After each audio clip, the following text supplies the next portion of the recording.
Wait for that to start up.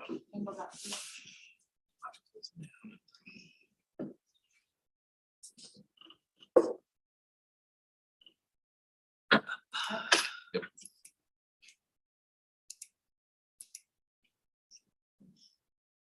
Will be a quiz on the amendments. Let's get it started.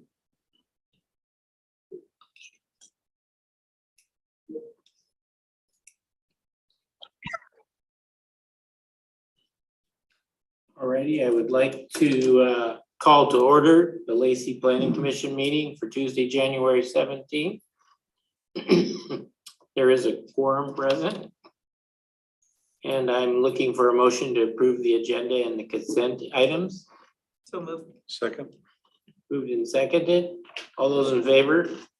Aye. Opposed? Carries. We're open for public comments. So we'll put attendees. Let them all in, Ryan. In the participants. Mode. Oh, there's Kathy. I see Kathy is an attendee. We'll pull her in. Alrighty. Yep. So I guess there's nobody here at City Hall. If there is anybody in the attendees for the webinar, if you want to address the Planning Commission, this is the time to be able to do that. You can use the raise hand function of the webinar and we can bring you in. I don't see anybody in the attendees, but just in case, going once, going twice. No public comment. Okay, we'll move on to commission members. reports. Mark? No report. Kathy? Nothing. Erin? Yeah, I just was really inspired by all the events for Martin Luther King Day. Over the weekend on Friday, I got to see Dr. Mary Frances Berry, who was a chairperson, is a chairperson for the US Civil Rights Commission. And she was speaking at SPSCC for their annual dinner. And so that was just really uplifting and inspiring to see, hear about all the progress that has come, up through the years. And then yesterday, we went to go to another celebration, and Congresswoman Marilyn Strickland was there, and Dr. Maxine Mims was presenting and talking about just uplifting the community. And it was just such a beautiful thing to hear all of these speakers. Malcolm Miller was there, our deputy mayor, and presented some of our favorites, Dr. Barbara Clarkson and Dr. Vilma Jackson. And so I just thought it was so uplifting to have our whole community come together, and really it was just an amazing opportunity to build equity. Nice. Nice. Alrighty. Hank? You report. Gail? No report from myself. Okay, the department report, Neither Grant or myself have any report tonight, so no report tonight. no report from us. Grant's actually going to be silent. I can do it. We're glad you're here. Alrighty, so with that, I would like to put on hold the regular meeting of the Lacey Planning Commission and open the public hearing portion. Amendments to the Lacey Municipal Code 14.29 and 14.36. Our gentleman from Water Resources Engineer Doug Christensen is here, AKA Mr. H2O. And I will pass off to Ryan and Doug. Give us 1 second to be able to share the screen here and then we'll turn it over to Doug. Yeah. Yep. Sure. And then you can do the full screen or start the presentation. Title sheet. Thank you.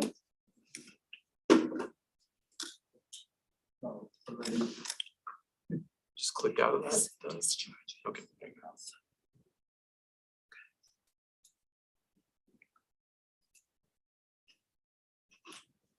Okay, well, thank you for having me tonight. I have amendments to LMC Title 14, which is Buildings and Construction. I just click anywhere. Okay. So these are two chapters of Title 14, Chapter 1429, which is illicit discharges, and Chapter 1436, which is wellhead protection and critical aquifer recharge areas. The reason we're doing these amendments, there's several, mainly compliance with state requirements, which come from our municipal stormwater permit. Making these chapters consistent with our updated stormwater manual. Some general updates and clarifications and adjustments to terminology to be consistent with the state. And overall, both of these chapters are about protecting the water quality of surface waters and groundwater. Illicit discharges is largely surface water, and the wellhead protection, critical aquifer recharge areas is largely groundwater, but they both help protect both. So the outline, what we'll do is I'll go over the basis for why we're doing these. And then for each chapter, kind of the purpose of the chapter and the purpose or aspects of the amendments that are proposed. And then go through a few of the key changes. Okay, our Western Washington Phase 2 municipal stormwater permit pretty much runs my life since I work in stormwater. There's a lot to it. It's issued by Ecology and has been for us since 2007. So we've gone through several iterations of this permit. It regulates stormwater drainage discharges basically, but there's a whole lot that goes along with that. It applies to 82 cities and 5 counties in Western Washington. So we're not alone at all in this. But each jurisdiction has to meet basically the same permit requirements. The current permit went into effect in July of 2019, and it's a 5-year permit, so we're in the midst of the cycle. And there are a big variety of requirements in this permit, and we're going to be just touching on a few of them that pertain to this endeavor. So 2 of those many requirements, one is in section S5C6, which required us to update our local stormwater regulations. And you'll recall over the last couple of years, I brought the stormwater design manual to this group and to council. That was adopted last June and is now in effect. The other factor is section S5C8, which requires us to implement a new source control program for existing development. So part of that is we're required to develop and implement an ordinance that requires the application of what's called source control practices for existing businesses and commercial sites, public building sites, pretty much everything but residential. And we're gonna have to start an inspection program, and there's required to be enforcement of application of these source control BMPs. The whole idea being to keep stormwater from flowing out from a site and causing pollution, entering the storm drain system, or ending up in waterways, basically.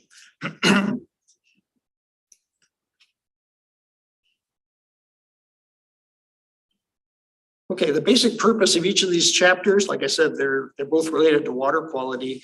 1429 illicit discharges provides for health, safety, and general welfare of our citizens by regulating non-stormwater discharges into the municipal storm drainage system, or what Ecology has us referred to as our MS4, Municipal Separate Storm Sewer System. So non-stormwater discharges is basically anything but rainfall. It could be soapy water, it could be oils, it could be things that accidentally get in there or are intentionally dumped into a storm drain, all those sorts of things. It's controlling that. LMC 1436, wellhead protection and critical aquifer recharge areas. again, the purpose is to protect public health, safety, and welfare by protecting our potable water source, which is 100% groundwater here in Lacey. So both of them, of course, are water quality related.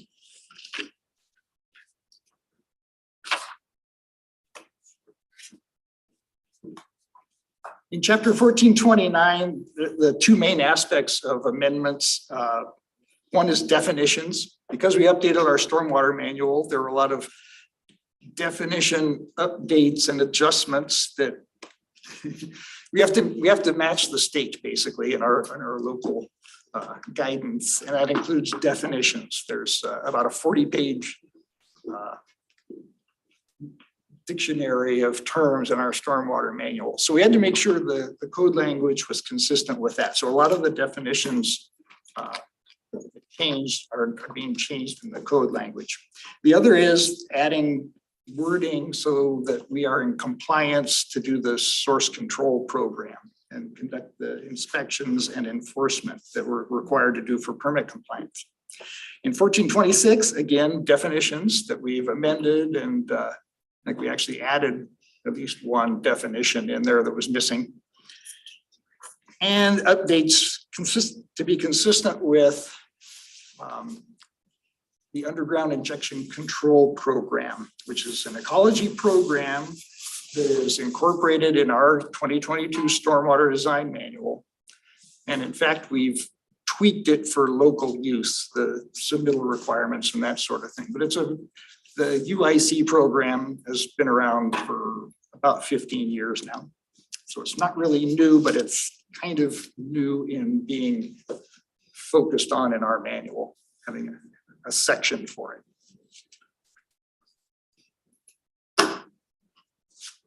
Okay, so we'll start with 1429.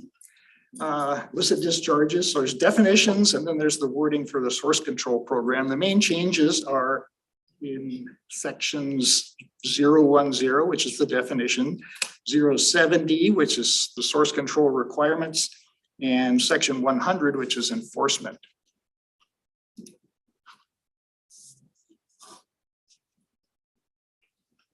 So the three main definitions that were updated in here are illicit discharges and illicit connections, both of which were updated to be consistent with our stormwater manual and ecology's definition.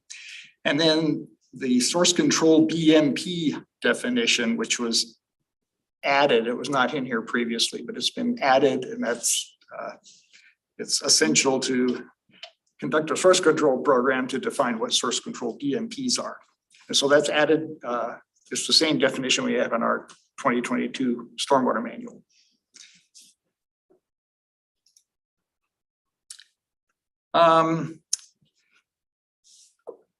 We updated this section, source control requirements. The blue are the changes.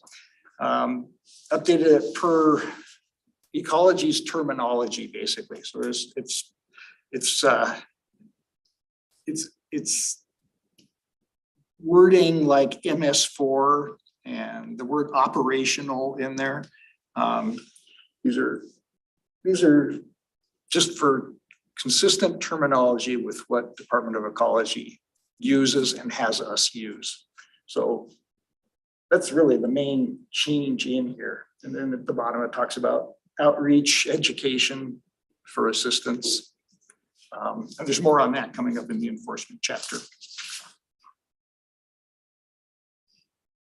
And those are the example pictures shown there. You see this dumpster leaking dumpster juice into a storm drain. That's one of the common types of source control problems that we need to try to get a handle on.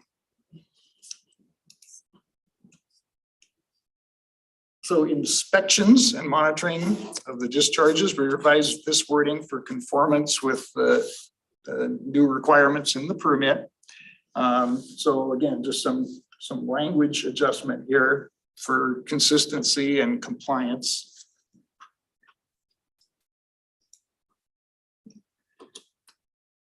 And then the enforcement section, the municipal permit requires what they call progressive enforcement.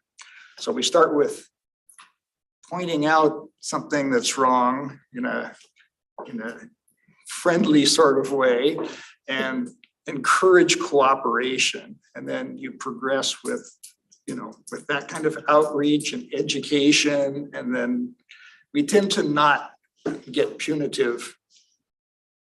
I don't know if we ever have. We probably haven't at all on stormwater things since I've been here, come to think of it. We really strive for cooperation, but we're required to have progressive enforcement. So if somebody is egregious or just, refuses to comply, then we move on to, civil penalties if necessary. So we're required to have that kind of progression. So this wording here addresses that. This is I'll just clarify, I think you meant, we haven't done a lot of enforcement or done a lot of punitive enforcement as a result of illicit discharges. We have done a lot of enforcement when it comes to like development monitoring and compliance as far as those kinds of situations go. Yes, that's correct. Sorry for that. Thanks for the clarification. Sure. So what you're saying is most of the time when you point this out, somebody corrects their problem if they're made aware of it. Yeah, we like to think most people want to do the right thing. And so we provide education and outreach and technical assistance in the field and, and in documentation so that people understand why and try to do the right thing.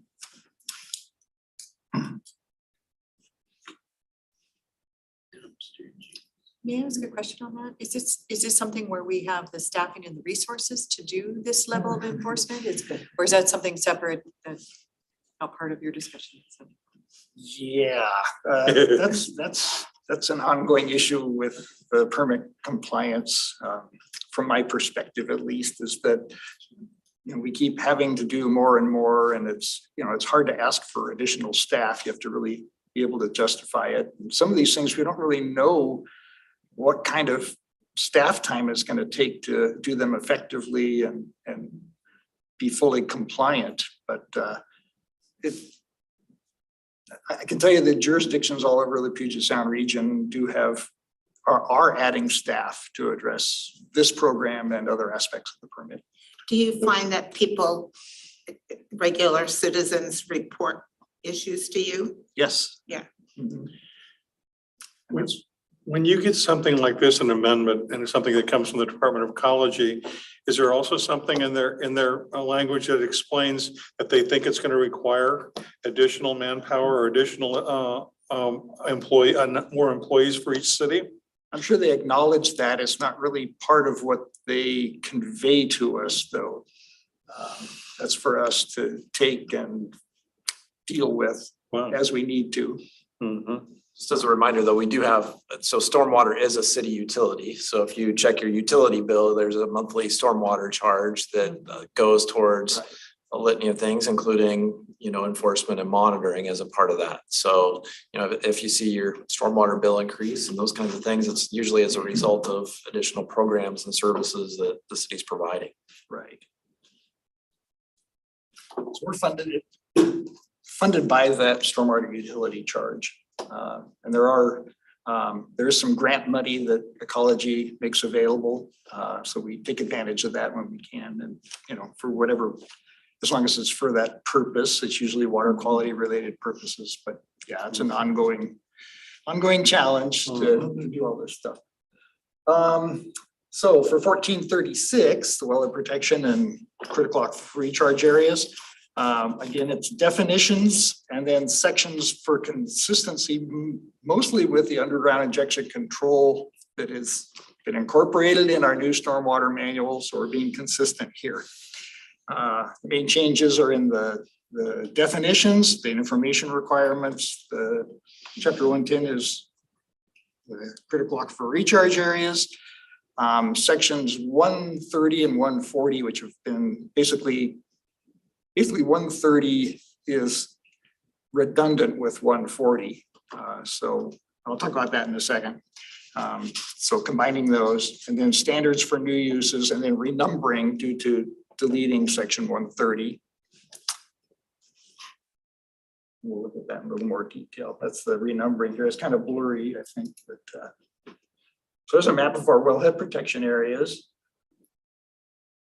The pink in the center is the 6-month time of travel to the well that surrounds. And then you have the orange, which is the 1 year, yellow and green are the 5 and 10 year.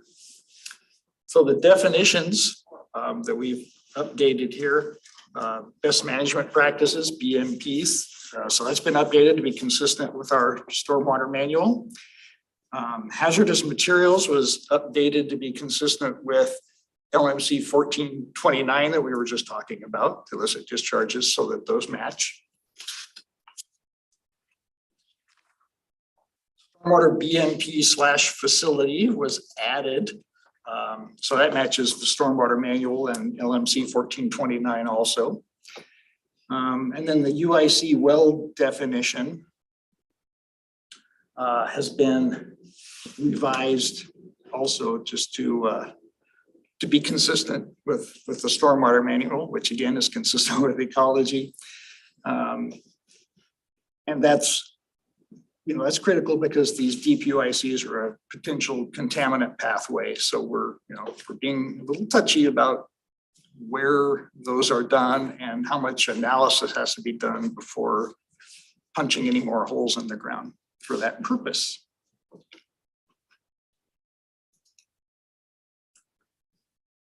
So the critical aquifer recharge area uses and activities section has some revisions to it. That first one under hazardous materials, we had reference to doing a spill control plan, but for consistency, mainly with what we do for all city projects is have a SPCC plan, which is a spill prevention and whatever it is, control and countermeasures plan. That's something that comes from WashDOT. There's a standard specification for it. We've adopted it for all city projects. It's kind of a standard thing. So we're making this part of that standard here, where it's instead of having another separate thing called a spill control plan or something different, it'll be the same kind of a plan as is done for other uses on projects. So that's a consistency thing too. And then under landscaping and irrigation, there's reference to Thurston County's integrated pest management, which is basically doing landscaping without excessive use of chemicals and pesticides and that sort of thing.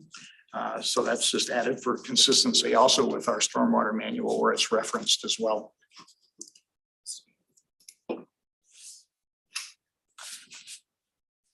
And here's what I was talking about earlier, section 130, the special reports for critical aquifer recharge areas, they're actually referenced in the section that follows, which is for wellhead protection areas. So this section's basically redundant. So the proposal is to just remove that and be combined with the following section. But that means renumbering from here on. Yeah. Right.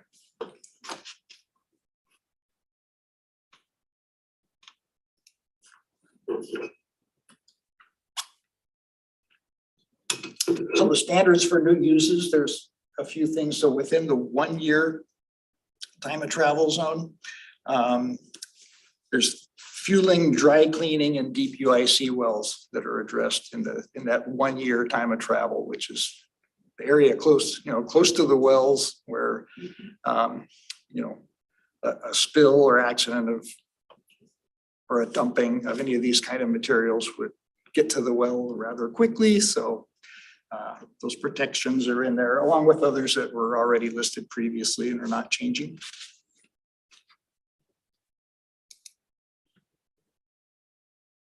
And again, deep UIC wells, this is in the 5-year time of travel zones, specifically just this reference, which keeps it consistent with the other wording that we had. I mean, there was the 10-year address, the 6-month, 1 year, 5-year, and 10-year time of travel zones addressed, but the 5 years it wasn't specifically. So that's why that's mentioned there. And the reason it's alone and different is because there's sort of the UICs are permissible on a case-by-case basis, but it involves an assessment of the risk to the particular well. If someone was doing that and they're in that zone. So that's again, consistency with what we have in the stormwater manual carried over into this code language. And that is all I've got. I'll take any questions you might have. I just had a rapid response question. Not that it's part of this, but I was just curious. I don't know, make a spill up, oil truck spills over close to a well. Does the city, is there a rapid response kind of situation that the city is prepared to be able to do? Yes, we have a hotline that anybody that sees a spill can call. And we have people on duty that would respond and mitigate it however was needed. Which usually involves preventing it from getting into our storm system if it hasn't. And then, cleaning up whatever it is. They do it all the time with accidents, auto accidents where they're out on the street where the storm system is and you get all kinds of fluids out of a car if there's a bad enough accident, the antifreeze, oils. So yes, we do. So that's sort of interesting. If there were some major thing on the freeway, who handles that? WashDOT handles that, but there's obviously spillover into. Yeah, that's state, but we would likely respond to mitigate that. ensure that our system isn't Yeah. compromised, yes. Interesting. So when we have these storms and higher flooding in the area, that overloads the system and causes difficulty as well. Yes. Yeah. So but there's plans, I assume, to anticipate changes in water, rain, fall due to climate changes. Yes. Yes, another thing I brought to this group and to council a couple of years back was our stormwater comprehensive plan, which was adopted in November of 2020. And that had a section about climate change and mitigation for anticipated types of impacts. There wasn't any actual thing we're going to do immediately, pressing action, but considerations for what the projections show, and then what type of responses might be appropriate. So yes, it's in that comprehensive plan, which is posted on our website. I think I remember that conversation we had back then. It seems like too that when it comes to development, the models are always kind of changing a little bit when it comes to, how much rain to anticipate, how much rain to design a facility for seems to change a lot based on. Yeah, it's based on actual records and for the location. So you basically, if you're going to do a project at this location, you can triangulate between data points where rainfall has been measured for the past however many years. We have quite a few in this area, actually. And so you get what the weather pattern has been in any local location, and then use that for your design with what we call continuous simulation hydrology, which looks at that string of records. We used to do the single storm event design, like a 10-year storm and how much water you get. But the reality is that, we get days of rain, days of rain that adds up to a lot. And so, yes, the methods have progressed along with the data. Ryan, while we're still in the public hearing, would you re-verify that there is Yeah. Could you nobody make the with notes? any questions out in the public? I don't see that we have any attendees, but if for some reason there happens to be, this is a public hearing, and if you want to address the plan commission on the amendments that Doug just gave a presentation on, you can use the raise hand function.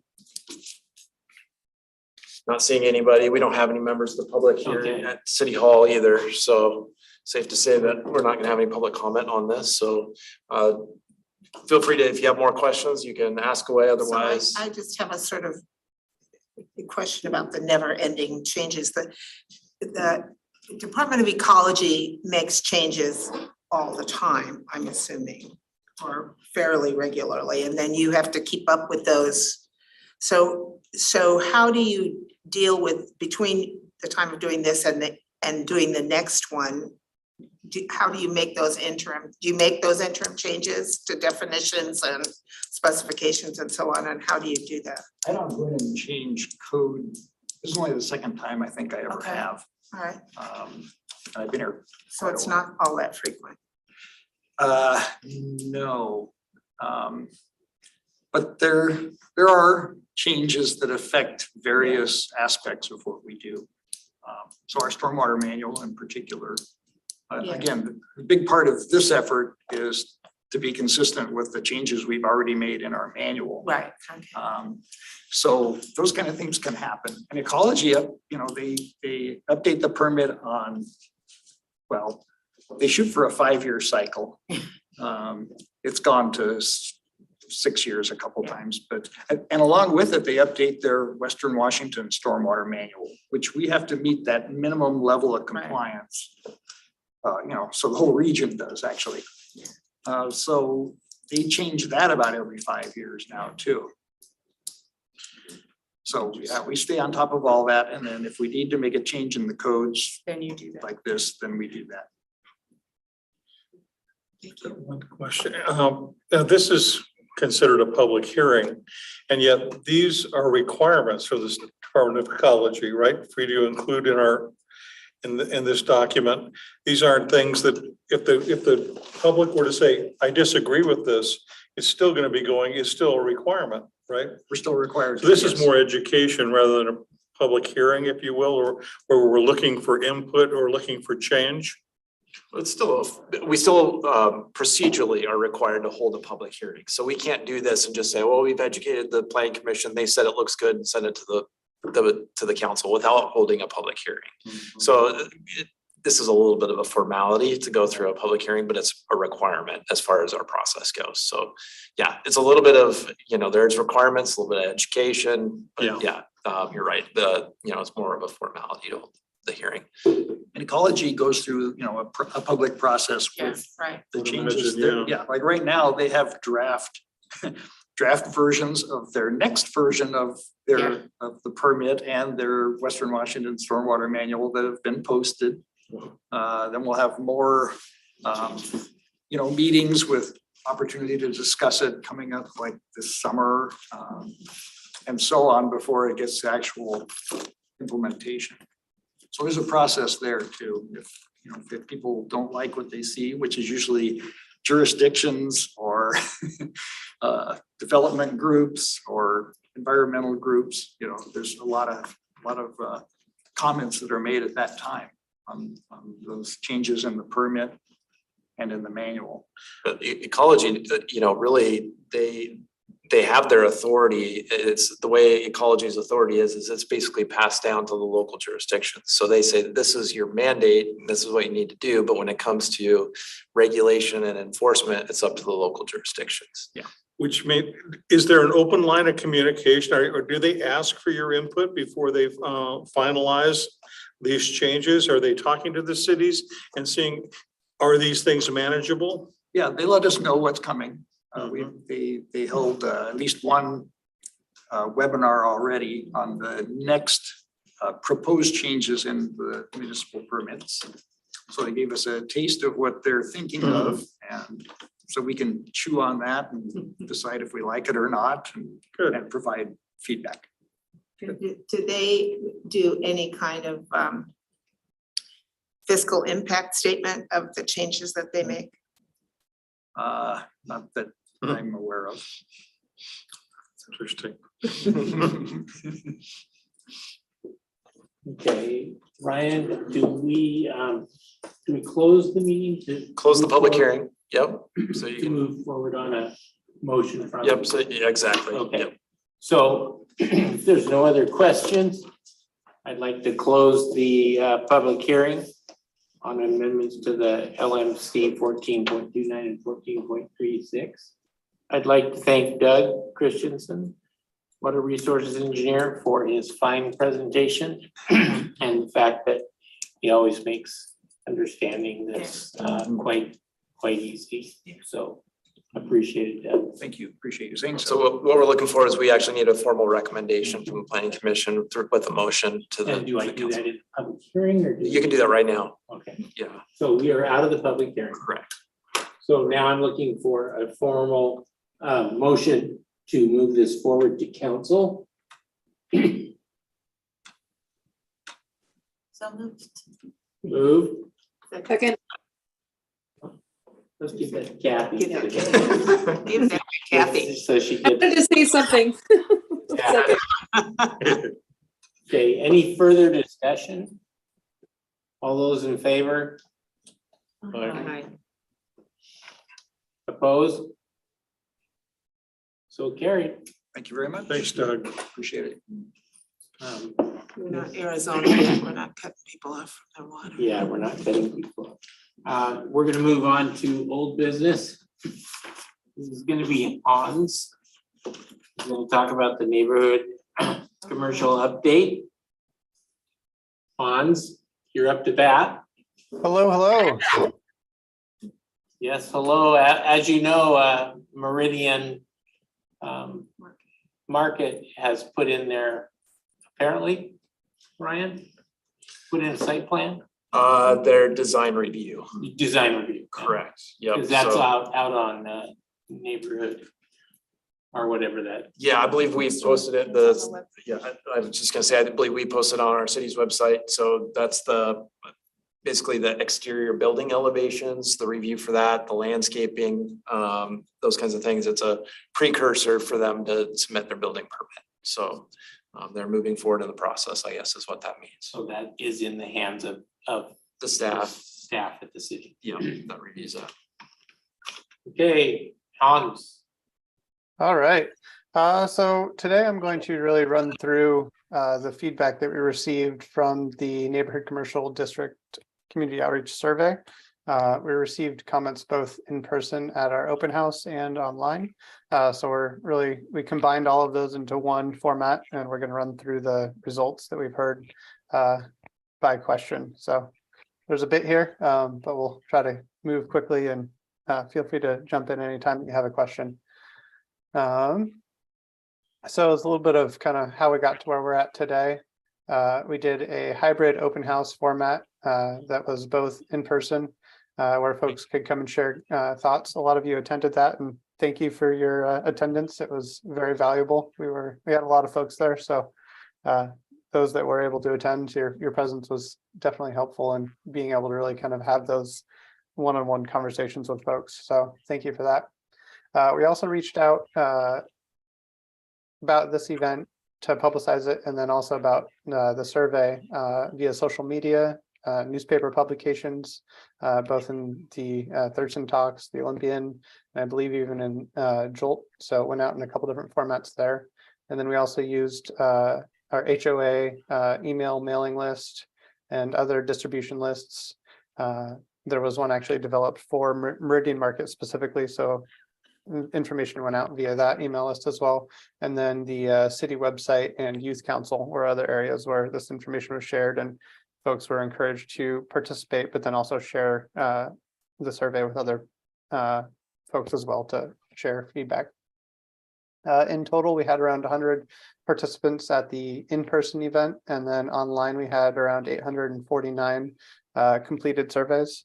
And this is here is a general timeline of the when the survey went live to when we closed it. So we initially went live in November 6th, and then throughout that time period we did a range of different kind of publications to raise awareness and drive traffic to the survey so that folks would provide feedback. And each one of these kind of peaks, if you will, is pretty cleanly matches with one of the efforts that we did to get the word out and get feedback. And then we said that we were going to conclude the survey on January 1st. We ended up running it through January 5th. Just because there was a couple more surveys that were still coming in. The last one that we received was on the 3rd, but we did run it through the 5th. So there was just a little bit extra time built in for any stragglers out there that wanted to provide feedback. Is that considered a good level of participation for a city, engagement effort that we had? Seems like it's a good number. So this is my first time doing a survey in City of Lacey in this capacity. So I can't really speak to past surveys in that sense. Looking at some of the other ones that we have seen in the past, this does seem like positive response rate and participation. I don't know, Ryan, if you have any other example. It's far and away probably the most survey results we've had for something similar that I can remember. So yeah, I think That's awesome. Something that you will see, we did definitely benefit from the heightened kind of attention that's happening right now around these neighborhood commercial districts, and some of that will be borne out within the comments that we receive that we run through here. But so there is some maybe an added boost from that. But yeah, so then the questions were really broken out into kind of subgroups, one of which was the life stage or age range, and these are just kind of demographic related questions. The intent here is to make sure that we good. there's nobody here that can help you. They're right next door. I got my court papers, my paperwork all sitting in, my head. I'm going to Olympia. This meeting. Make a phone call They do it back city and council. stay there and listen out here. Ask Brian. Who do I talk to about that? I do have a home in this county too. We have security during these meetings like they do in city council. No, I know. Have you seen him before? No, Are we able to lock the door at this point? do that. Do you want me to call over there? I didn't hear what he said. Yeah, why don't you? Somebody cleared off his tent, but he Yeah, wanted Josh to be there when all his court papers were inside. So we've got a good connection. Sarah's husband is a police officer, so Yeah. we'll. Just was angry. He was erratic. He wants to talk to somebody about his court papers. Well, he was erratic and that was concerning. He was what? He was very erratic in his behavior. Oh, yeah, It no wasn't- kidding. Yeah, these days. this They day and have age, this police kind of things are presence at city free. council meetings, so. Thank you, Ryan, for working. Thank you. The doors are locked now, so. He's right outside that door. Okay, Thank you. sorry, Hans. No worries. It's about as exciting as it gets around here. Yeah, I know that my survey results are all equally riveting, but yeah. Well, yeah, with that, we did ask some demographic questions, really just to make sure that the responses that we received are representative of those the residents that live in Lacey, so that we can kind of match up the results that we did get and see if they're a reasonable sample size of the community as a whole. So that's what these first questions were about. First one being, we asked what life stage are you currently at? And then we gave a range of options. The top answer being I am retired. So that was at 38% of respondents identified that way. And then that was followed by these other ones that you see here. We didn't get a great response rate from that student age range. We did try reaching out to the youth council and a couple other avenues to kind of boost that, but we didn't get as much participation there as we would have hoped. So that's something that we're gonna have to look into and figure out ways to boost that moving forward. And then as a follow-up question to this, we asked which decade were you born in? That's a pretty decent distribution of age ranges there. Again, we see that 38% of the people or respondents to this question fell into that range where they're at least likely retired. So those are the results that we see there. We good? Sorry, we're a little distracted. Yeah, no, I hear you. Just maybe wait till they come back. Yeah, wait till we. Okay, We'll read your slide in the interim. perfect. There you go. It's the one you just showed us. Which was retirement versus. Kids.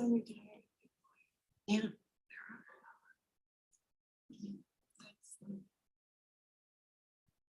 And retired people have time to comment. Retired people have time. to Time, that's right, comment that's on- right. And opinions. And Exactly. opinion. They do have opinion. I am paying my time. David, is there a nameplate with my name on it? No, Okay. but there's this one for Judith. Thank you. We have one for Kathy too. Yay, thank you. So we go now. Thank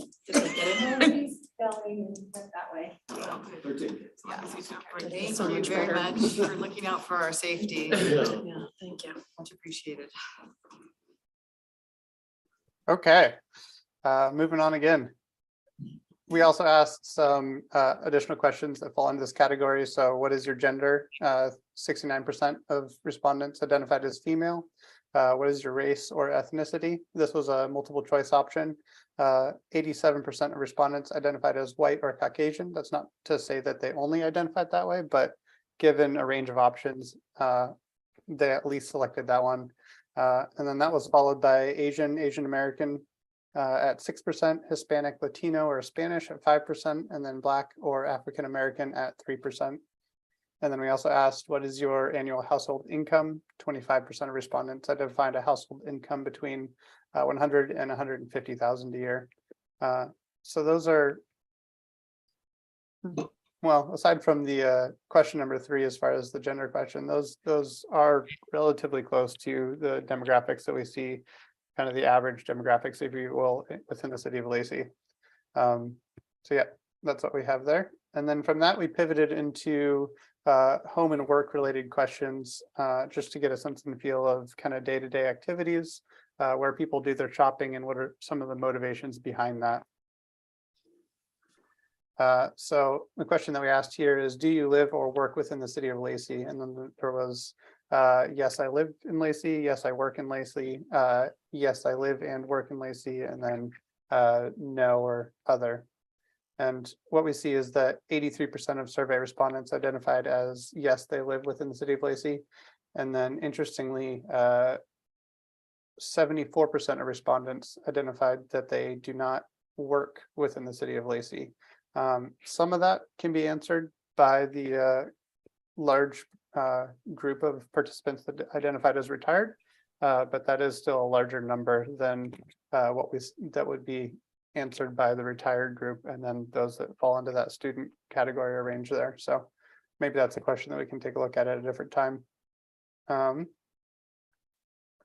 then we did ask an HOA question. One of the groups that we reached out to was HOA residents and HOA presidents, and then asked them to distribute it to their groups. So we did see a high participation rate from HOAs. 79% of respondents actually identified as living within an HOA to this survey. And then the majority of which seem to be located north of I-5. And then the top 2 HOAs represented are Jubilee and Meridian campus, combining for a total of 36% of the participation. And then we went. So, I'm sorry, on the bottom, it said 79% of the respondents stated they lived within an HOA. So then that's presuming 79% were homeowners. Because correct? You are allowed to be a renter in some HOAs, so I don't know if that's a clean apples to apples kind of comparison there. But Okay, yeah, I know each HOA is a little different as far as how their bylaws are set up. Hans, could I just make a comment? Meridian Campus includes Campus Meadows and Campus Glen. So I'm not sure the respondents separated themselves out, but those two are part of our Meridian Campus HOA. So if you're, That's a good point. So that number would be even higher. We did want to get as kind of specific as possible to figure out geographically where folks are coming from, so that we can really match responses to where that feedback is coming from. So if they are shop associations, but they are under the big umbrella of Meridian Campus, just so. You know. Very true. What percentage of the people in Lacey live in a homeowners association? I don't know if I know that off the top of my head, but a good portion of them, I think we've required HOAs probably since the early nineties. So any house that's been built since the early nineties in a neighborhood, you can assume is in an HOA. So the majority, probably maybe 75%. It could be, yeah, basically what you'd be looking at is kind of the older section, like the Lacey Historic neighborhood for sure, but then also, basically from City Hall kind of south to probably 37th Avenue, something like that. That's probably where you start getting into those newer neighborhoods. So the older neighborhoods are not going to be in an HOA, but anything that's relatively new would be. Would it have been appropriate? It's obviously too late. I didn't, but to ask whether they were homeowners, would that have helped understand where they were directionally coming from? So that's definitely a question that is asked in a lot of surveys. We were trying to balance the emphasis of neighborhood commercial district specific questions with kind of overall general ones. So that one was not asked as part of the survey, but that could be an added piece of information that would paint more of a picture of where these kind of lived experiences and responses are coming from. Yeah, certainly you would want a combination of renters and homeowners, but it would just, as a data point, would be interesting to know if they owned a home and that was the filter with which their preferences and feedback came from. But Yeah, that's a great point. I think that definitely as far as locational questions, the more attached you are to a location, the stronger those opinions and sentiments can be. So we are planning on reaching out more times in the future as part of this update. So that could be something that we look at to add to the questions moving forward. So the next group of questions that we asked had to do with generalized shopping choices and preferences, still not quite neighborhood commercial districts, but we wanted to get an idea of kind of at a high level, the preferences and decisions that are happening related to shopping and kind of commercial related choices. So questions that we had here is, how often do you travel outside the city of Lacey for your shopping and service related needs? The reason that we asked this question is that it really kind of paints a picture of how much of folks' day-to-day needs are being met within the community versus are not currently met, and there might be a gap there that they're seeking in other communities. So this one, we did see that the highest individual response was 39%, which was attached to a few times a week. But if you add them all up, we see that the 55% or the majority said a few times a month or less. So that's something kind of encouraging, I guess, that the majority of folks most of the time typically can meet their day-to-day kind of shopping or commercial related needs within the city as it currently is. And then we do have quite a few word clouds coming up because we did ask quite a few open-ended questions, and there's not a great way to visually represent those. So I'll share the word cloud and then I'll run through some of the common themes that you see or we encountered within them. And then we also did provide the full kind of raw information, if you will, and surveys to everyone, I believe. So if you want to, there's quite a few responses to each one of these, and you definitely have the opportunity to read through each one of them. And then we are working on a summary document that we're going to add to the project website and send out to those that identified that they want to be kept in the loop about this project moving forward.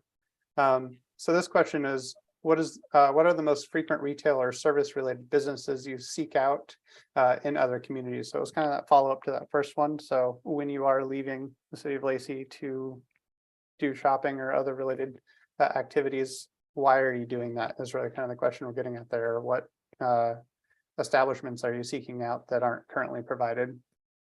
And the top answers that we saw to this question are grocery stores and supermarkets. They were actually referenced almost 50% of the time in these comments.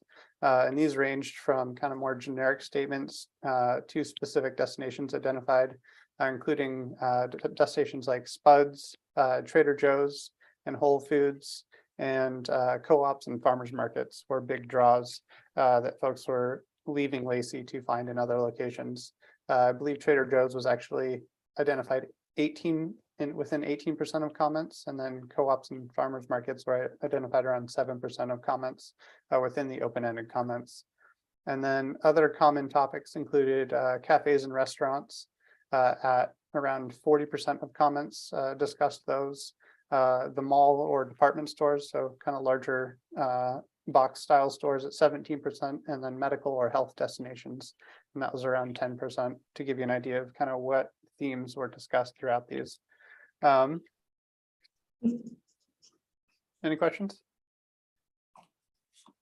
Not so far? Okay.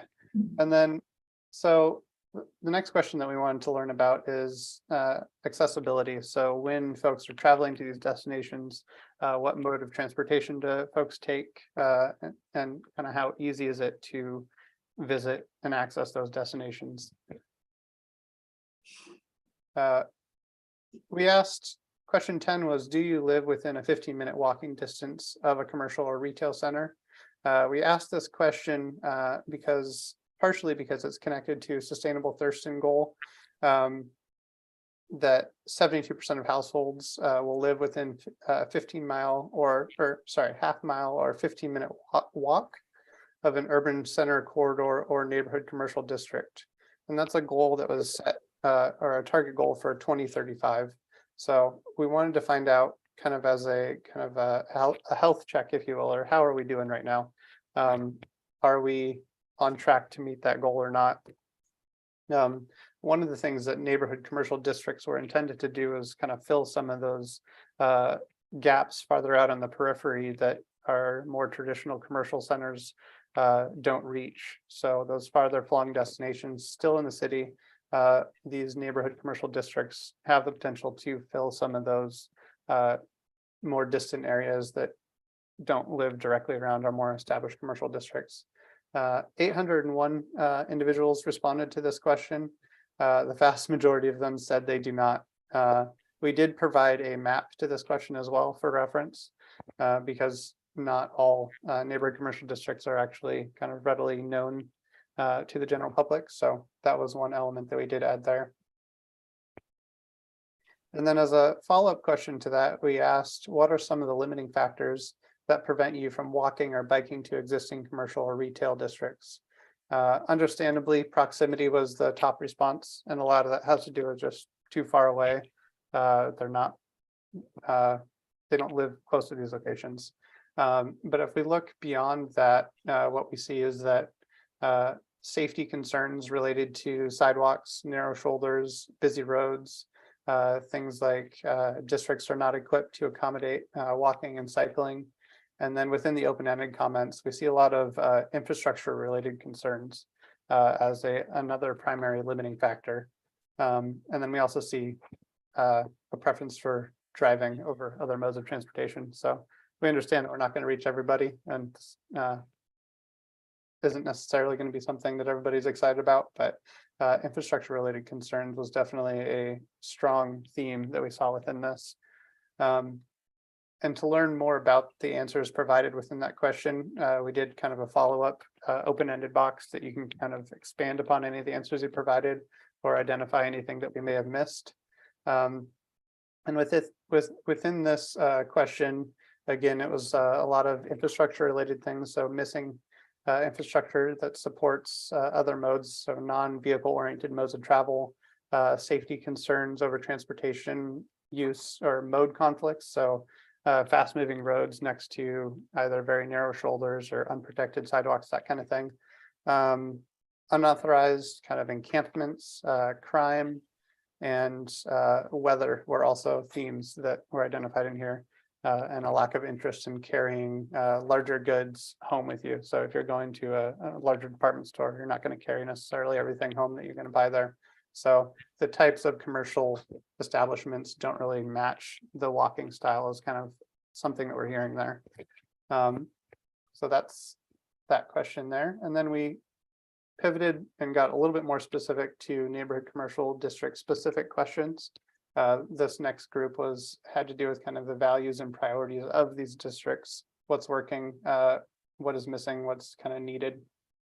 The first question being, and again, this was really just to figure out if there's changing priorities or themes across the community. So maybe what's desired or needed in one location differs from another. So this is kind of one of those questions that helps us sort questions later to really kind of right size them and pair them with the part of the community that they really kind of represent the most. But we asked this question, what neighborhood commercial districts do you live closest to? Again, we provided a map for this question, so folks were able to look at the map and help them answer that. And then we also included kind of the common name, if you will, so Edgewater or Meridian Market, for example. And then we also included the actual cross street or intersection there. The majority of participants or respondents to this question, so 67% live within North Lacey or north of Interstate 5, if you will. There were still some that weren't quite sure, and given some of these locations aren't developed yet, so they're still not really recognizable as neighborhood commercial districts. So that probably represents some of the folks that selected that answer. And then the remainder were pretty evenly distributed across the remaining sites in South Lacey, if you will. So, and those range from about 4 to 6%. The ones that are highlighted are the ones that are North Lacey. And then the next question that we asked is, how can neighborhood commercial districts support and strengthen our neighborhood communities and businesses? And this is really just a high level question to figure out aspirationally kind of what opportunities exist out there and how can they really kind of work to create that community sense. We had 433 comments submitted to this specific question. Common themes included community building, supportive infrastructure, outdoor features, gathering spaces, encouraging diversity. And diversity in types of businesses is really kind of what that comment was. So the types of businesses, like one example is Asian markets, or things that aren't necessarily just like your traditional restaurant or fast food chain kind of thing, but more kind of local diversity in items, human scale, and supporting local jobs, growth, and businesses. And then comments within this section also identified a need for law enforcement, vehicle pedestrian safety. So that vehicle pedestrian interface, kind of where everybody's kind of trying to exist at once at the same time. And then questions over just the overall need or value for these districts in general. A lot of that probably stemming from the frustrations over the Meridian Market and the experiences there. But some of that was also reflected in the responses that we saw to this question. And then as a follow-up question, we asked, what types of stores or businesses would you like to see in these neighborhood commercial districts?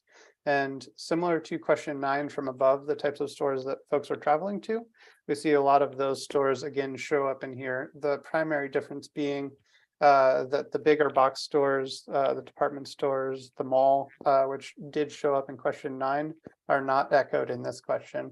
But things like restaurants, kind of health food oriented groceries to get your goods, Trader Joe's, coffee shops, Spuds, those types of things were commonly discussed in this question here. I think again, around 50% of comments did address grocery stores, either specifically or in more of a general sense. And then restaurants, cafes came in second at around 45%, and then medical, health, and gym related destinations were around 9% of the comments we saw in this section. And then this question, we asked a kind of state your level of agreement with the following statements. Identify your level of agreement with the following statements as they relate to neighborhood commercial districts. And then we listed out a range of statements, mostly pulled from the code as it's actually currently written today. So some of that was just, again, kind of a health check to see if the code as it's written is reflective of what the community is looking for. And then we added two other questions. One was prioritize allowed uses over exterior design elements. So that's kind of more of a traditional zoning approach where you just list out every single use that's allowed and also those that aren't, versus something more design specific. So maybe something more like a form-based code. We didn't go into detail on this, but we did just want to get an early sense of where folks felt kind of about this more design specific or use specific approach. And this one was actually pretty evenly distributed. So that's the one across the top there, with people kind of falling in each category all the way from strongly agree to strongly disagree on that one. So that's something we want to look into a little bit more moving forward. The rest of these, something like complement neighborhood character, emphasize and promote public gathering spaces, support public transit, encourage non-motorized forms of transportation, and targeting local neighborhood needs and services. Those were all very popular statements and well received by the community and things that they want to see in these districts. And those ones are also some things that are already reflected to some extent within our code as it's currently written. And then the last question that we asked in this section was allowing residential uses on ground floor of buildings. Right now, it's only allowed on the second floor or above of these neighborhood commercial districts. So we wanted to find out if allowing ground floor residential uses was something that the community would be open to, interested in, not a fan of. And while it slightly leans towards agreeing with the statement, the vast majority of people were pretty indifferent towards it. So that might be something that we want to ask a little bit more clarifying questions on and find out if that's something that makes sense moving forward or not. Yeah. I think I recall that people during a previous survey, people rejected the ideas of having, buildings above, was it 4 stories or something? I can't remember exactly what it was. What is the height that you're looking at when you're talking about mixed use buildings? So in a general sense, that depends on the district we're in. Within neighborhood commercial districts, mixed use, where right now it's only allowed in the sense that it would be ground floor commercial with residential above.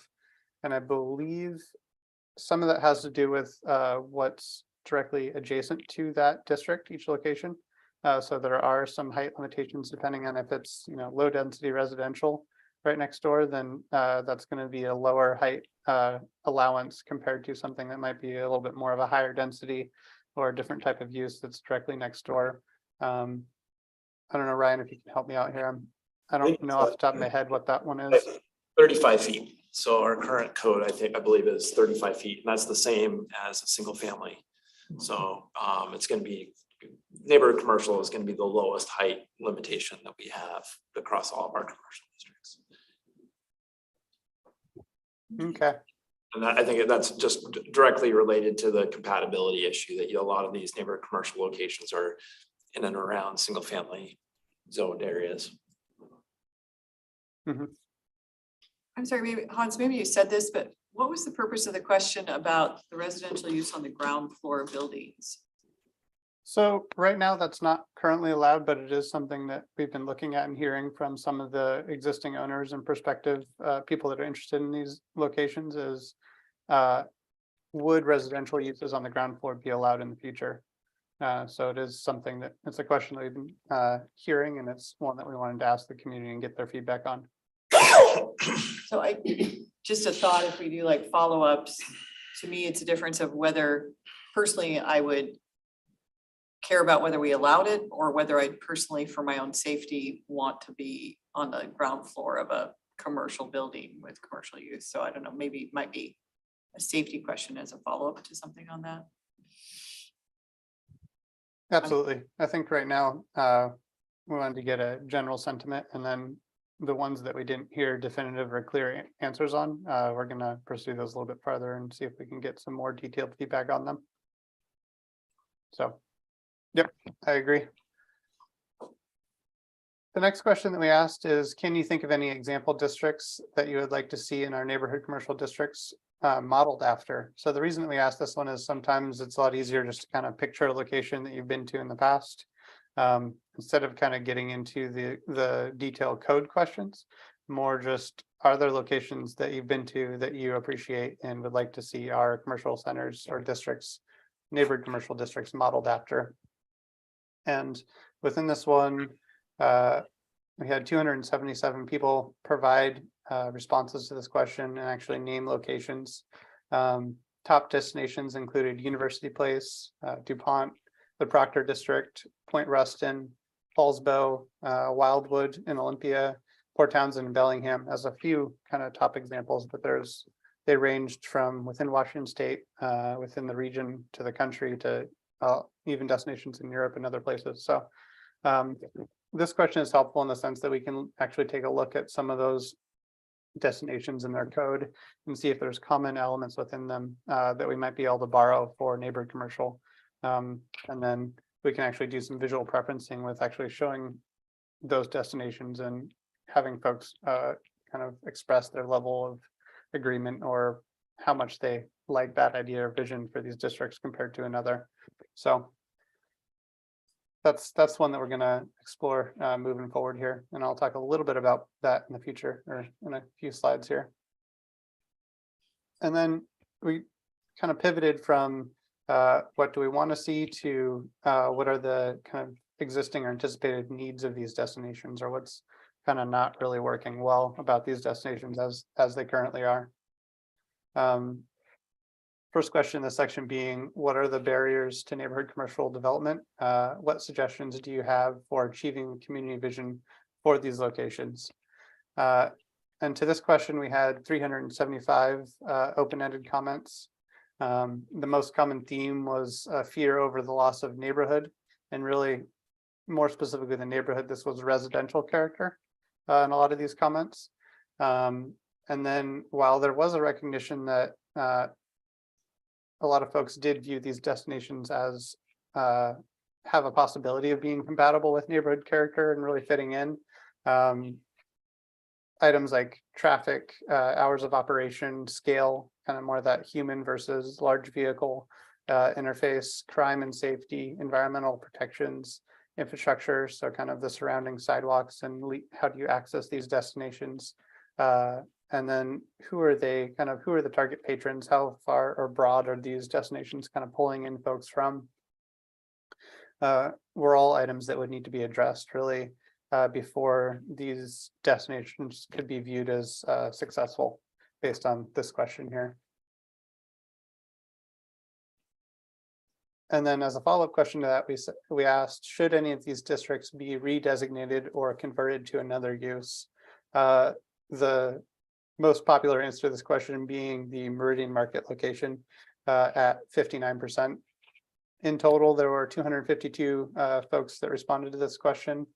And generally speaking, the undeveloped locations received more votes than those that were already established with existing businesses or a commercial presence of some form or another. So those top three primarily are the ones that are currently kind of undeveloped, if you will. And then we wanted to give folks an opportunity to kind of expand upon that or provide additional justification for why they identified those locations. So this one was use the comment space below to expand on your answers to the previous question, being that should any of these locations be changed, the use, redesignated or moved, anything like that. And what we heard to this one is most comments were mostly driven by an existing or continuing displeasure over the proposed gas station at Meridian Market and concerns over the loss of trees and increased trucking or traffic were really kind of the common elements that we saw here. And then adjacent and dissimilar uses, making sure that they were compatible was another prominent theme that was kind of borne out within these open-ended comments for this question. And then we asked, are there any additional locations in Lacey that should be considered for neighborhood commercial districts? This was the most commonly skipped question in the entire survey. None of these were required, but this one was uniquely unpopular as far as folks taking the time to actually provide comments to it. I think in total around 300 or 136 people responded to it. Recommendations generally centered around the Martin Way corridor or locations with higher densities or commercial destinations. So a lot of them are kind of pointing to destinations that already had some form of a commercial designation attached to them. And then other themes included a desire for no more commercial districts, kind of as a blanket statement.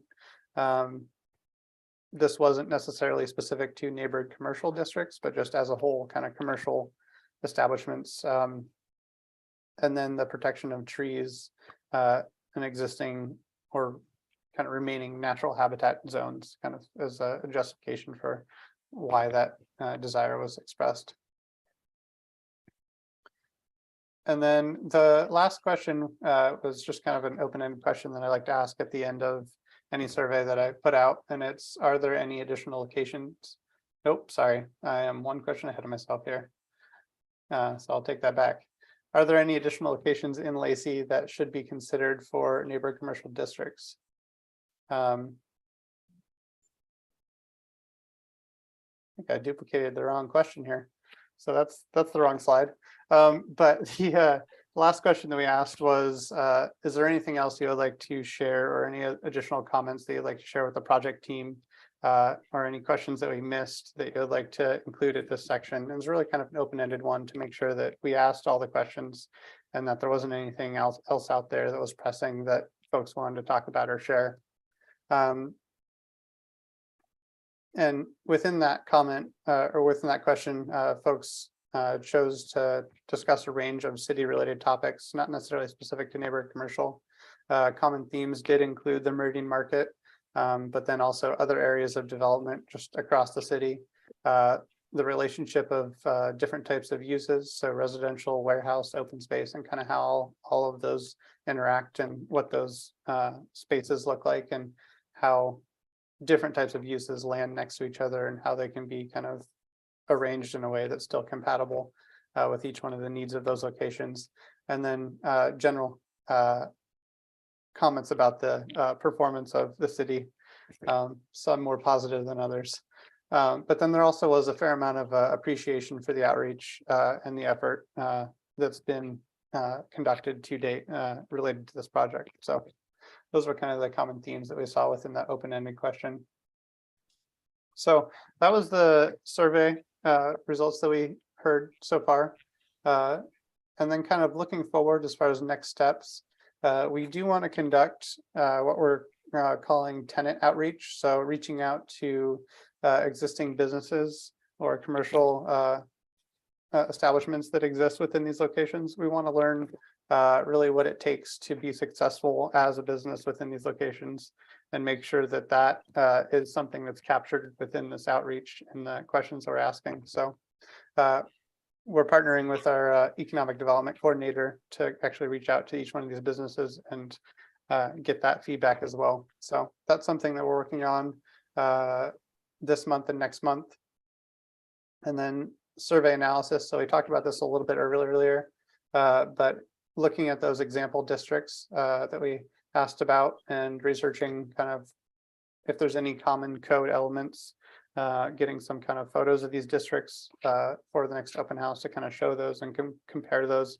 And that'll create kind of a visual preferencing opportunity where we can ask the community if some of these districts are more akin to what they're hoping for the future than what we currently have going on.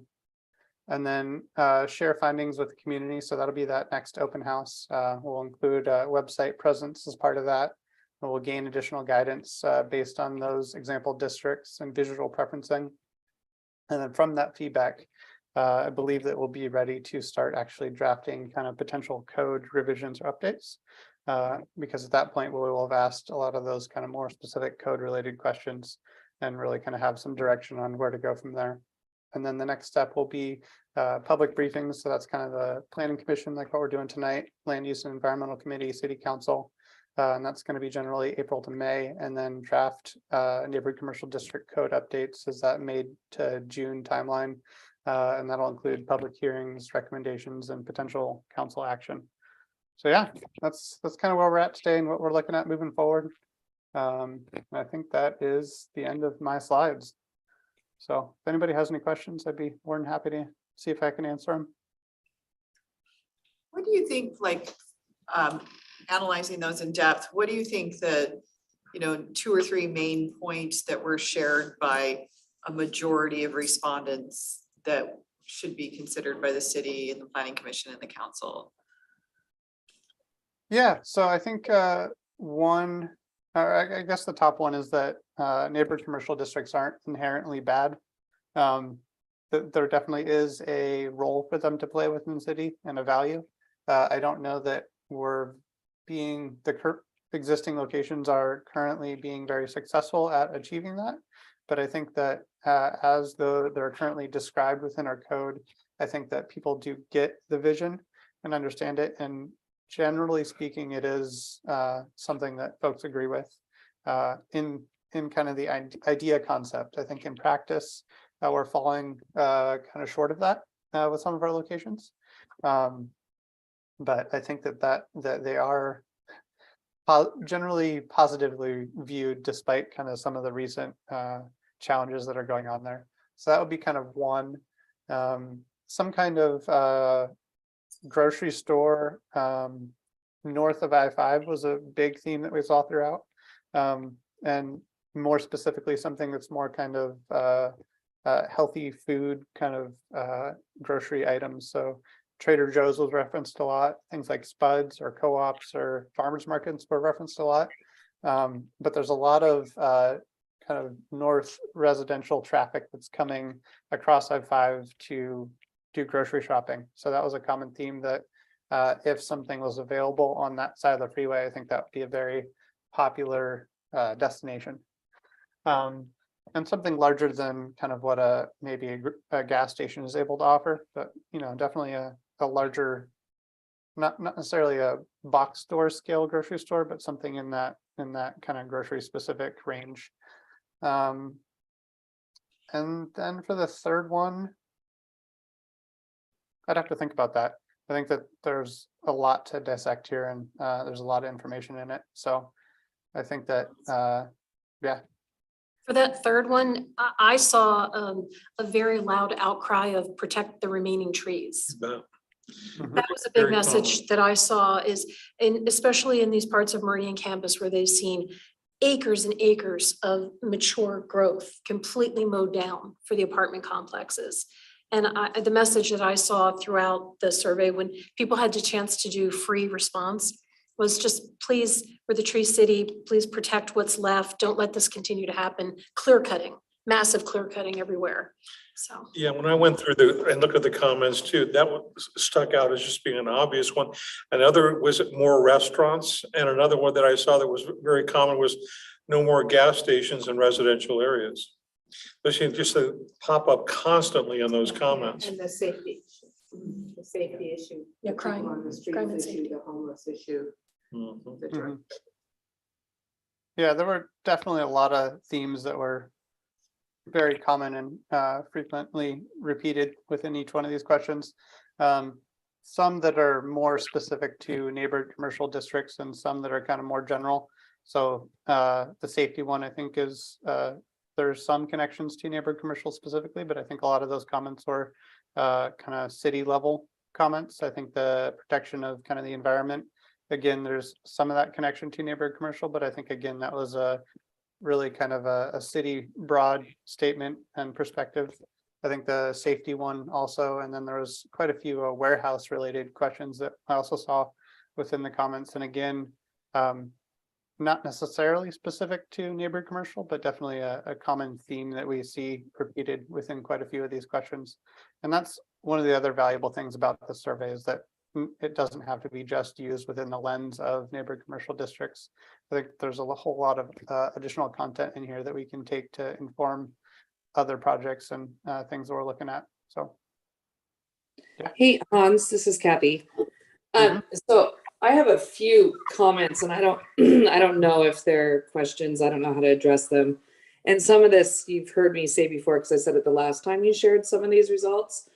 While you were speaking, I was looking at TRPC's population maps also in terms of diversity, and where this targeted outreach happened is definitely not one of our more diverse areas. In terms of ethnicity for Lacey, it's also not very diverse in terms of economics, and it's not highly populated. So I have a real problem, and I feel like this survey, the way that the outreach was done, is specifically having only one open house in one location, is not really reflective of the population of Lacey. And I would be, if I was a member of the public and I realized that you only went to one neighborhood, I would be quite upset. And I'm not sure how this can be considered a fair representation of the city of Lacey. And I have a real problem with it, honestly. I feel like you asked questions to a very specific group of people that you know would show up. And it feels like we're trying to get an answer from a certain group of people without really incorporating the rest of the community. Kathy, I'll maybe challenge that a little bit by saying that if we were to have our first open house outreach at Horizons Elementary at the very south end of Lacey, I think we would be chastised probably even more because we didn't hold an open house in Northeast Lacey. No, I understand that the excitement around the gas station created some momentum for it. But if people in my neighborhood, I live in Brentwood, which is a really populated area of Lacey, no one here knew anything about it. So, I mean, I understand getting numbers is important, but I think getting numbers from one specific group of people is a real problem. And I was on the commission before, so I know that 800 responses is a really good response rate for Lacey, but I'm just not sure that it's really reflecting the diversity of the community. I think, we're kind of figuring out as we go what the future of this amendment will be, and potentially one option would be that, we do amendments to things that are, for example, north of Interstate 5. So, we change, if we're looking at doing changes to zoning or zoning codes, something that would first apply north of I-5, and then, do a similar engagement process or another engagement process for property south of I-5. Reason being is that, all of our neighborhood commercial districts are not equal. So, what might work in Northeast Lacey, at 31st and Willamette will be certainly different than what works on College Street at 37th. And most of that is because of the amount of drive-by traffic that you have in either location, and how those neighborhood commercial districts function, especially those that have existing businesses in it. And so what we'll do is we'll broaden our engagement. I think one of the things that Hans mentioned is that we're going to next go to the businesses that are in these districts. So right now, north of I-5, we don't have any developed neighborhood commercial areas. So we're going to go, start broadening our horizons and going to, the existing businesses that are out there, and start, canvassing them and talking to them, and seeing why they're there and what makes them successful and what could make these areas even more successful in the future. And then, eventually that'll lead to more outreach in the southern portion of town. But I think if we would have started out of the gate and said, well, we're not going to focus on Northeast Lacey, I think we would have been crazy. People, we owed it to people to be able to have this conversation. And so, we'll start here, but then, like I said, we're starting to broaden things out after that.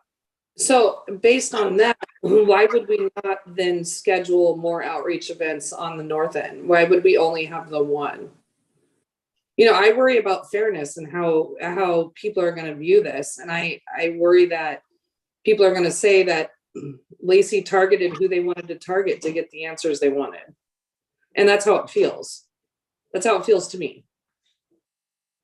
So I understand saying that maybe we have different zoning based on which side of the freeway you're on, but then shouldn't the survey have reflected that? So that people knew that they were responding to questions based on their area versus on another. I know I'm not asking easy questions, and there probably isn't an answer. And maybe this is just saying, I don't think you develop policy for a city based on one community. I think you're both saying the same thing though, Kathy. That's what Ryan is saying, that this is the beginning, not the overall answer. And the intent is to go out to other areas with the same kind of approach.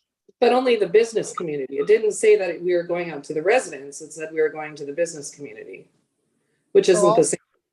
We did have 800 responses, right? And only 75 to 100 at the open house. So that presumes, I think, that 7/8 of the responses were based on some other outreach forum other than the open house, correct? So I'm assuming, like, and you saw the spike on social media. So wherever you live in Lacey, if you follow the city of Lacey, you would have seen multiple links and requests to complete the survey. So that gave us an opportunity to hit anybody from Lacey. Sure. So. Sure. And I understand that, but if I'm a member of the public and I see that we only went to one neighborhood and not the rest, it's, to me, that's an unfair, or the results are going to be skewed. Well, I think, as I've understood all along, this is a process, and we're gonna ask other folks in other parts of the city that have these kind of zones. We're gonna reach out to them for more input. It's gonna take time, Kathy. And we chose this one the first because it was such a vocal group and they were so mad. We knew we would have the interest to get some really good input. I think it was absolutely the correct way to approach this. And I see where you're coming from. And I would hope that we would reach out to other parts. I mean, without a doubt, we need to reach out to the other parts that have these types of zonings to get their input. Yeah, so I'll jump in and say a couple things. So we did ask some of these questions intentionally to figure out where responses were coming from, because that is important to us. We definitely got some participation from every location, or from residents surrounding every neighborhood commercial district within the city. Our next step, while it is going to be kind of targeting the businesses that are operating within these locations, which are primarily in what is South Lacey, we're also going to be hosting future open houses with some of these findings and going back out to the community to get that feedback as far as, are we hearing you? Is the information we've collected to date really representative of your opinions? And we're going to be doing that multiple times throughout this. This so far has really just been the public facing kickoff of this event to really kind of get the word out. There really wasn't any intended leading as far as these questions go. It really was intended to be as open-ended as possible, so that folks had the opportunity to really kind of provide as targeted or generic of a response as they wanted. The point of the open house and these questions were trying to create the space, but they weren't trying to create the questions or the feedback they were going to receive. And then, I will kind of circle back around to that open house versus the online presence. I think we had special QR codes from the open house and the surveys, the hard copies that we put out at the open house. And I think we only had around 30 responses to the survey from those that were specifically in attendance at the open house. So we had more folks that were there, but about only 30 of those folks participated in the survey. Of the 850 or so folks that did participate, only 30 of those were from the open house itself. And then all of the online boosts or publications that we did, all the newspaper listings, all of those went out to the community as a whole. There definitely wasn't any limiting or targeting different zones. Any of those was accessible by anybody that followed any of the various different city social media platforms. So we definitely do have a stronger response rate from those northern destinations, but that wasn't an intended goal or something that we're going to be intentionally limiting moving forward. I think some of our future events are going to be in those kind of more south locations. So it's a work in progress, and this is kind of the kickoff of that. So what I hear, Hans, what I hear you saying is, are you planning to open the survey back up for other areas that, you know, having an open house in those other areas? Or are you planning to have an open house to share the results that you already got?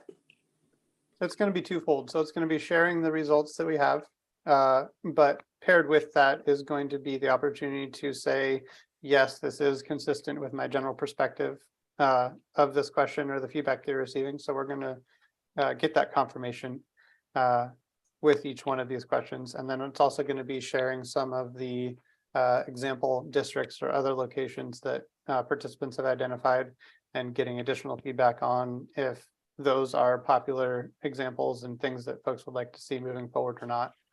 So there's opportunity to confirm the feedback that we've received to date, and then also expand upon that and provide feedback moving forward, kind of more code specific.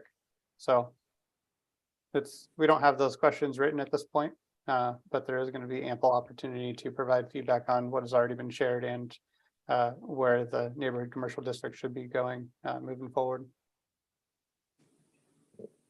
Hans, with whom is the raw data from this shared? I think there's a wealth of feedback here from the community that, you know, possibly even the council might be interested in reading. Who gets the raw responses to this? Yeah, absolutely. So far, it's only you guys. I went through it once already and cleaned out all of the kind of personally uniquely identifiable information. And we are creating a copy of that that'll be more public facing. We did ask some kind of personal questions that we don't necessarily want to release, including things like respondents' emails and things like that. So we'll clean that up and get it in kind of more of a presentable format. And then that'll be something that we add to the website or the project page on our city website, I should say. And then we'll also be creating a summary report of those findings. It's kind of a condensed version. I think when we export this, it's around almost 1,000 pages worth of comments. So Yeah, we're going to make a shorter version of that folks can kind of more quickly consume. And then, yeah, so far we have. I think that, you know, that this is always a double-edged sword in that you set up an expectation from those people who have filled out a survey that something, whatever that is going to happen. And also you need those people who are communicating with those members of the public to at least know where the sentiments from this survey, whether they are relevant to the particular topic or not, have fallen. Because I think, as we said, there are some clear themes here that, you know, would be useful for the decision makers to understand what's on people's minds. Absolutely. Yeah, I think that sharing as much of this information as possible is going to definitely be a value to us and these districts as they kind of evolve moving forward. Yeah, and then we also I did say that we collected, or those that wanted to were able to opt into kind of a notification list that as project updates happen, they'll be notified and information will be shared with them. So I imagine some version of the survey results will go out to those folks, or they'll at least be directed to the website where they can find that information as well. So our website right now is kind of serving as that data information kind of clearinghouse where folks can find everything specific to the survey. So, or specific to the project. The survey is not, the results of that haven't been uploaded there yet, but that is a destination that will end up here in the near future. Good information to share with our economic director, whatever the title is. Yeah. That survey, I think that would be good. Yeah, I think that not only is it the results of this so far will be valuable for neighborhood commercial districts, but I think that there's definitely a lot of other kind of spillover areas where the feedback that we've received will definitely offer some value. I think in addition are, upcoming comp plan efforts as well. I mean, it kind of, it's gonna continue to be this community conversation. And hopefully this is, gonna spur on a lot more conversation than, what we had in our previous update. So that's good. Okay, is there any more questions for Hans? Thank you. That's a lot of work. Thank you, Hans. Pulling together. Thank you, Kathy, for your comments too. I think it disturbs some good thinking. Any communications or announcements? Yeah, I'll remind everybody that our next meeting is the Planning Commission City Council joint meeting. Could I ask a question about that? Sure. Remind me, what's the objective of that joint meeting? Sure. So the objective is overall is to share with the council, excuse me, and kind of what the planning commission has been doing, this last year, but then also looking at the work program for next year. That's mostly the focus. So the focus will be on, next year's our 2023's work program, which we shared a little bit about at the last meeting, what it looks like that'll go into with the big comp plan update and all that good stuff. We'll also look at the one private application that we got for a rezone application to see whether or not that gets added to your work program or not. We'll also have another debrief on the neighborhood commercial. So you'll hear, probably a little bit of a, you'll hear some familiar themes in terms of a presentation there. And then also an update on the joint plan that we're working on updating with Thurston County. So those are kind of the three major. Is there an opportunity in that meeting to raise additional ideas for the work plan? There Or is is. something that needs to be listed beforehand? No, there's opportunity, so oftentimes, just so everybody's aware, if and there's certain members I know that haven't been to a joint meeting before, is sometimes it feels a little bit like a council meeting that the planning commission is attending, right? It doesn't feel so much a joint meeting as it does a city council meeting that the planning commission's at. And so my recommendation would be if there are things that you guys want to generally talk about, that we reserve some time to be able to do that, and or, when the time arises, raise your hand and say what's on your mind. Because I think a lot of times we've tried ways to be able to encourage the planning commission to do that. Sometimes it can feel a little, for whatever reason, you feel a little intimidating, I guess, to, raise your hand and say certain things. But this would be obviously an opportunity to raise, any, questions, concerns, just general discussion, things that you might want to talk about with the council as well. Thank you. I have a And real question. Ryan, oh, sorry, and I apologize in advance, my camera's attached to something that I'm not attached to right now, but Ryan, let's get the planning commission the priorities that the council established relate to community economic development, because they've already established quite a list of things, a work program, if you will, for the next 2 or 3 years. So that might be helpful in putting things in context. We may already be working on some of the things the planning commission is interested in. Are you talking about their thing that came out of the retreat grant? Yes. Yep. Yes. All right. The work program. Yep. Words associated with that, the work plan. It's a council work plan. I'll follow up with Yep. an email. Yep. The council work plan. Those are the things that the council, as a result of some of their retreats and stuff, have come up with this work plan that's the priorities of the council. So you guys will kind of understand what those are. 'Cause there may be some overlap or some certain things you might want additional focus on or questions. So Thanks, Grant. That was good Yeah. suggestion. yeah, that's great. So I just had one question to build on what you have said. I see a lot of intention about transparency in all of these forums and the survey efforts and all of that. One of the things that I've been hearing from neighbors and people on Nextdoor and things, because of the survey, really kind of woke people up to expressing their thoughts, is on the city website, when it's really official and not just speculation, is there a place that you list the businesses that are actually being built? There's a project site, so there are within, so, we don't know each individual business. A lot of times it can be just a speculative tenant building that will have businesses backfill within there. But what we have is we have on our website, if you go to the permitting section of our website, there's all the plans associated with the development projects that are under review. So if someone went to the website, because people put a lot of links up on Nextdoor Mhm. from the city website. Is there a place that you'll see the architectural drawing and then it'll say, this is 23 kitchens and this is the Marriott and this, will it be that easy to interpret? Yeah, Or do I they have to mean, go to? I don't know, maybe Grant, are you able to like share your screen and show our website and where that information is located? You there? Oh, there we go. Hopefully you're seeing the City of Lacey website. There you go. Perfect, thank you.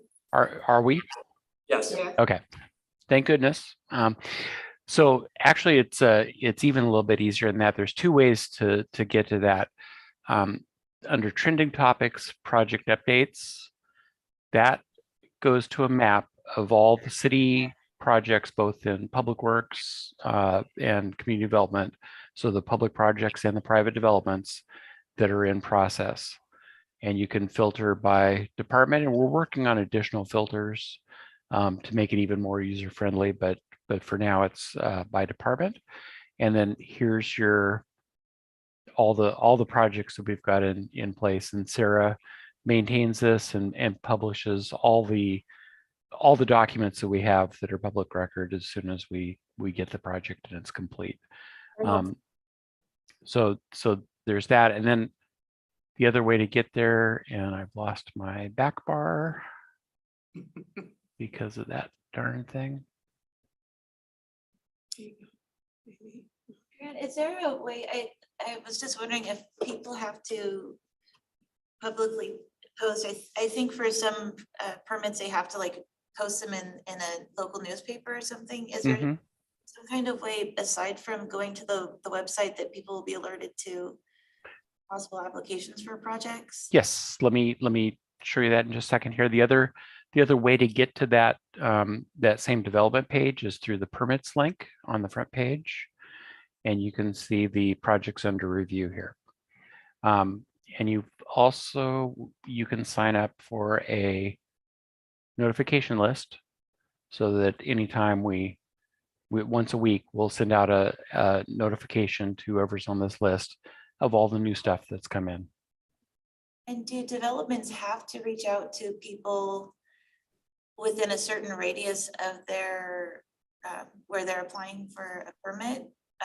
It all depends on the type of project. Many of them don't require any sort of public notice if they're administrative or ministerial.